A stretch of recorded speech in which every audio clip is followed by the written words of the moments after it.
ಮಕ್ಕಳು ಕೇಕ್ ಬೇಕು ಎಂದು ಕೇಳಿದರೆ ಸಿಂಪಲ್ ಆಗಿ ಈ ರೀತಿ ಪ್ಯಾನ್ನಲ್ಲಿ ಮೊಟ್ಟೆ ಇಲ್ಲದೆ ಮನೆಯಲ್ಲೇ ಇರುವಂತಹ ಸಾಮಗ್ರಿನ ಬಳಸಿ ಕೇಕ್ ಮಾಡಿ ನೋಡಿ. ಅರ್ಧ ಕಪ್ ಸಕ್ಕರೆ, ಅರ್ಧ ಕಪ್ ಮೊಸರು ಹಾಕ್ಕೊಂಡು ನೀಟಾಗಿ ಮಿಕ್ಸ್ ಮಾಡ್ಕೊಂಡು ತಗೋಬೇಕು. 1 ಕಪ್ ಹಾಲು, 1/4 ಕಪ್ ಆಗುವಷ್ಟು ಎಣ್ಣೆನ ಹಾಕ್ತಿದ್ದೀನಿ. ಮತ್ತು ಎಲ್ಲನೂ ನೀಟಾಗಿ ಮಿಕ್ಸ್ ಮಾಡ್ಕೊಂಡು ತಗೋಬೇಕು. ಇವಾಗ ಇದಕ್ಕೆ 1 ಕಪ್ ಆಗುವಷ್ಟು ಮೈದಾ ಹಿಟ್ಟು, 1 ಟೇಬಲ್ ಸ್ಪೂನ್ ಆಗುವಷ್ಟು ಬೇಕಿಂಗ್ ಪೌಡರ, 1/4 ಟೇಬಲ್ ಸ್ಪೂನ್ ಆಗುವಷ್ಟು ಅಡುಗೆ ಸೋಡಾ, 1/4 ಕಪ್ ಆಗುವಷ್ಟು ನಾನಿಲ್ಲಿ ಬಾಂಬೆ ರವೆ ಹಾಕ್ಕೊಂಡಿನಿ. ಎಲ್ಲ ಸಾಮಗ್ರಿ ಕೆಳಗಡೆ ಕೊಟ್ಟಿರ್ತೀನಿ, ನೀಟಾಗಿ ಒಂದ್ಸಲ ಚೆಕ್ ಮಾಡಿ ನೋಡ್ಬೋದು. ಒಂದು 3-4 ಹನಿ ನಿಂಬೆಹಣ್ಣಿನ ರಸ ಹಾಕಿ ಮಿಕ್ಸ್ ಮಾಡ್ಕೊಂಡ್ರೆ ನಮಗೆ ಹಿಟ್ಟು ರೆಡಿ ಆಗುತ್ತೆ. ಇವಾಗ ಪ್ಯಾನ್ಗೆ 1 ಚಮಚ ತುಪ್ಪನ ಹಚ್ಚಿ ಈ ಬೆಟರ್ ಹಾಕ್ತಿದ್ದೀನಿ. ನಂತರ ಇಲ್ಲಿ ಹಳೆಯ ಹಂಚಿಟ್ಕೊಂಡಿನಿ. ನಾನಿಲ್ಲಿ ಮೊದಲಿಗೆ ಒಂದು 2-3 ನಿಮಿಷ ಹೈ ಫ್ಲೇಮ್ದಲ್ಲಿ ಬಿಸಿ ಮಾಡ್ಕೊಂಡಿನಿ. ನಂತರ ಇವಾಗ ಗ್ಯಾಸ್ನ ಮೀಡಿಯಮ್ ಮಾಡ್ಕೊಂಡು ಒಂದು 15 ನಿಮಿಷ ಆಗೋ ತನಕ ಇದನ್ನು ಬೇಯಿಸ್ಕೊಂಡು ತಗೋಬೇಕು. ಒಂದು 15 ನಿಮಿಷ ಆದಮೇಲೆ ನೀವು ಒಂದ್ಸಲ ಚೆಕ್ ಮಾಡಿ ನೋಡ್ಬೋದು. ಬೆಂದಿಲ್ಲ ಅಂದರೆ ಇನ್ನೂ ಒಂದು 5 ನಿಮಿಷ ಹಾಗೆಯೇ ಬಿಡ್ಬೋದು.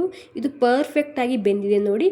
ಒಂದು 15 ನಿಮಿಷ ಆದಮೇಲೆ ನಾನಿಲ್ಲಿ ಒಂದು 2-3 ನಿಮಿಷ ಎಕ್ಸ್ಟ್ರಾ ಆಗಿತ್ತು, ಅಂದರೆ ಒಂದು 16ರಿಂದ 17 ನಿಮಿಷ ಇದನ್ನು ಬೇಯಿಸ್ಕೊಂಡು ತೊಗೊಂಡಿದ್ದೀನಿ ಮೀಡಿಯಮ್ ಗ್ಯಾಸ್ನಲ್ಲಿ.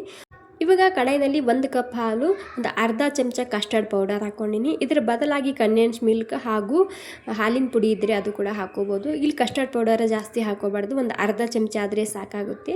ಏಲಕ್ಕಿ ಪುಡಿ ಹಾಗೂ ಒಂದು 4-5 ಚಮಚ ಸಕ್ಕರೆನ ಹಾಕ್ಕೊಂಡು ಮಿಕ್ಸ್ ಮಾಡ್ಕೊಂಡು ಎಲ್ಲನೂ ಸೇರಿಸಿ, ಅಂದರೆ ಹಸಿ ವಾಸನೆ ಹೋಗೋ ತನಕ ಕುದಿಸ್ಕೊಂಡಾದ್ಮೇಲೆ ಈ ಕೇಕ್ ಮೇಲೆ ಹಾಕ್ತಿದ್ದೀನಿ. ಇವಾಗ ಕೇಕ್ ಮೇಲೆ ಹಾಕಿ ಒಂದು 10 ನಿಮಿಷ ಹಾಗೆಯೇ ಬಿಡಬೇಕು, ಎಲ್ಲನೂ ಹೀರ್ಕೊಳ್ಳುತ್ತೆ. ಇದು ಕಸ್ಟರ್ಡ್ ಪೌಡರ ಜಾಸ್ತಿ ಹಾಕೋಬಾರ್ದು, ಒಂದು ಅರ್ಧ ಚಮಚ ಹಾಕ್ಕೊಂಡ್ರೆ ಸಾಕಾಗುತ್ತೆ. ಅದ್ರ ಬದಲಾಗಿ ನೀವು ಹಾಲಿನ ಪುಡಿ ಅಥವಾ ಇಲ್ಲಿ ಕಂಡೆನ್ಸ್ ಮಿಲ್ಕ್ ಬೇಕಿದ್ರೆ ಹಾಕೋಬೋದು. ಒಂದು 10 ನಿಮಿಷ ಬಿಟ್ಟಾದಮೇಲೆ ಡ್ರೈ ಫ್ರೂಟ್ಸ್ನ ಹಾಕಿ ಕಟ್ ಮಾಡಿದರೆ ಆಯಿತು, ಕೇಕ್ ರೆಡಿ ಆಗುತ್ತೆ. Thank you.